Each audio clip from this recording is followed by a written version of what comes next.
କାଲି ବାହୁଡା ଯାତ୍ରା ଯଦି ପ୍ରସ୍ତୁତି ଦେଖିବା ତ ଶେଷ ପର୍ଯ୍ୟାୟରେ ପହଞ୍ଚି କିଭଳି କାଲି ପହଣ୍ଡି ନୀତି ଅନୁଷ୍ଠିତ ହବ କେମିତି କଣ ପ୍ରସ୍ତୁତି ରହିଛି?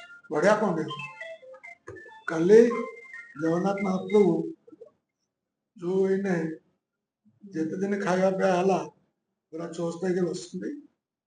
ଜଗନ୍ନାଥ ମହାପ୍ରଭୁ ପୁରା ହସି ହସିକି ଅଛନ୍ତି। ଏଇନେ ନିଶ୍ଚିତ ଭାବରେ ଆମେ ନୀତିରୀତି ମଧ୍ୟ ଆମର ମାଷ୍ଟର ମାନେ ସବୁ ଲାଗି ପଡିଛନ୍ତି।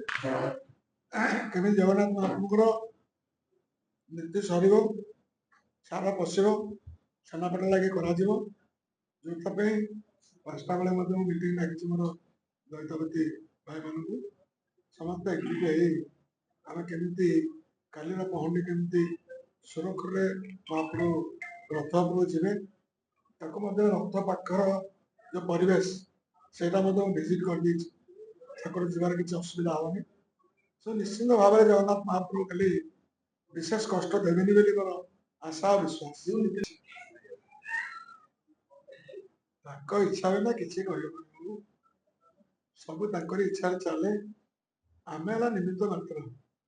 ଆମେ ଆମ କର୍ମ କରୁ, ଭାବ ରଖୁ, ଭକ୍ତି ରଖୁ, ତାଙ୍କ ପାଖେ ସମର୍ପଣ ହଉ। ଯେତେବେଳେ ଯୋଉଠି ସମର୍ପଣ ନାହିଁ, ଯୋଉଠି ଅହଙ୍କାର ହେଇଛି, ସରକାର ଚେଞ୍ଜ ହେଇଯାଉଛି, ମନୁଷ୍ୟ କିଏ? ତାଙ୍କର ଇଚ୍ଛା ଥିବ ଯଦି ସେ କାୟାକୁ ଯେମିତି ବର୍ଷାରେ ଧୋଇଦେବେ, ଆମେ କଣ କରିବୁ? ଯଦି ତାଙ୍କ ମୁଣ୍ଡରେ କାୟାଟି ସୁନ୍ଦର ଲାଗିବ, ବର୍ଷାକୁ ସିଏ ରୋକିପାରିବେ? ଚର୍ଚ୍ଚା ହଉଛି ବର୍ଷା ସମସ୍ୟା ବର୍ଷା ପାଇଁ ସମସ୍ୟା ବର୍ଷା ପାଇଁ ସମସ୍ୟା ହେଇଥିଲା।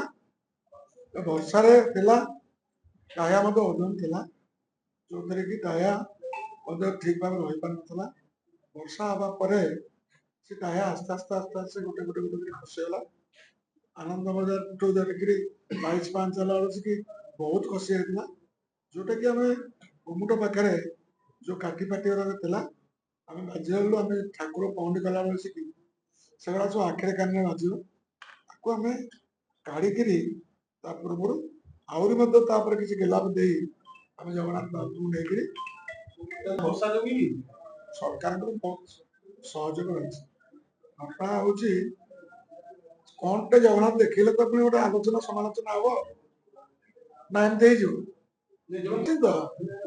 ଆରେ ତମେ ଭୁଲିଛ ମାନେ ଭୁଲି ଯାଉଛନ୍ତି ଜଗନ୍ନାଥ ମହାପ୍ରଭୁ।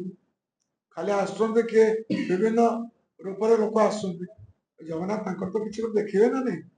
ଦେଖିଲେ 4ଟା ସୁଦ୍ଧା ଆରମ୍ଭ ହବ ସୁନାବେଶ। ଚେଷ୍ଟା ଚାଲିଛି। ଯାହାହେଲେ ମଧ୍ୟ 3 ରଥ ଲାଗିବା ପାଇଁ ଚେଷ୍ଟା ଚାଲିଛି। କିଏ ଭକ୍ତ ଅପେକ୍ଷା ଥିବ ବାହୁଡା ଦର୍ଶନ କରିବା ପାଇଁ, ଛୁଇଁ ପାରିନଥିବ, ରହିବ ତା ପରଦିନ ଯିବ। ଆଉ କଣ କରିବ? ଏଇଟା ଆପଣ ମାନଙ୍କର ଟିଭି ମାଧ୍ୟମରେ ମୁଁ କହିଲି ଯେ ସମସ୍ତ ଭକ୍ତ ସାରା ବିଶ୍ୱ ଏଇ ଯୋଉ ଭେଷ ଏଇଟା ବିଶ୍ୱରେ କୋଉ ଜାଗାରେ ହଏନି। ଆଉ ସାରା ବର୍ଷ ମଧ୍ୟ ଯେତେ ମନ୍ଦିର ଭିତରେ ହେଲେ ମଧ୍ୟ ବାହାରେ ଗୋଟିଏ ବର୍ଷ ସୁନାବେଶ, ଯୋଉ ସୁନାବେଶକୁ ସମସ୍ତେ ଅପେକ୍ଷା କରିଥାନ୍ତି।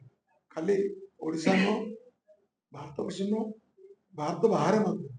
ନିଶ୍ଚିତ ଭାବରେ ଏ ବେଶକୁ ମଧ୍ୟ ଆମେ 12ଟା ପରେ ତ ନିଶ୍ଚୟ 12ଟା ପର୍ଯ୍ୟନ୍ତ ରହିବ, ସେଟା ତ ମୁଁ କହିପାରିବିନି।